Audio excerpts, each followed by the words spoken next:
వచ్చేది by election కాదు, కాంగ్రెస్ కు బై ఎలక్షన్. దమ్ముంటే రాజీనామా చేసి ఎన్నికల్లో గెలవాలి. ఫిరాయింపు ఎమ్మెల్యేలకు కేటీఆర్ సవాల్.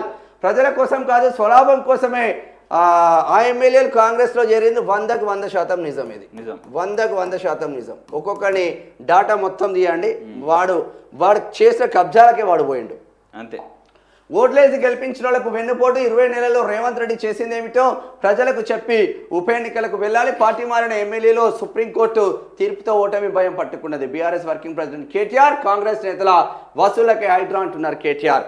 పార్టీ మారిన ఎమ్మెల్యేలు తమ పదవులకు రాజీనామా చేసి దమ్ముంటే ఉప ఎన్నికల్లో పోటీ చేయాలండి. సరే, ఈ మాట మేము యాక్సెప్ట్ చేస్తాం, కానీ ఆ మాట అనడానికి మీకు మాత్రం లేదు, నైతికత లేదు. ఎందుకంటే సనత్ నగర్ లో టీడీపీ తెలుగుదేశం పార్టీలో గెలిచిన తలసాని శ్రీనివాస్ యాదవ్ ను రాజీనామా చేయకుండానే టీఆర్ఎస్ పార్టీలో తీసుకొని ఎట్లా మంత్రి పదవి ఇచ్చినావు కేటీఆర్?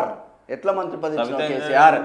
మహేశ్వరం నియోజకవర్గంలో కాంగ్రెస్ ఎమ్మెల్యేగా గెలిచిన సబితా ఇంద్రారెడ్డిని తీసుకొని ఎట్లా మంత్రి పదవి ఇచ్చినావు?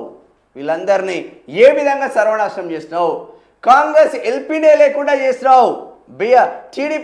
టీడీపీ పార్టీనే లేకుండా చేసినావు. మరి ఎక్కడ పోయింది అప్పుడు సోయి ఏడబోయింది మీకు? ఇప్పుడు బాగానే మాట్లాడుతున్నాం, మేము కూడా సపోర్ట్ చేస్తాం, కానీ అప్పుడు ఏం చేస్తాం అంటున్నాం. కానీ ఆ మాట చెప్పిన నైతికత మీకు లేదు. మీకైతే లేదు.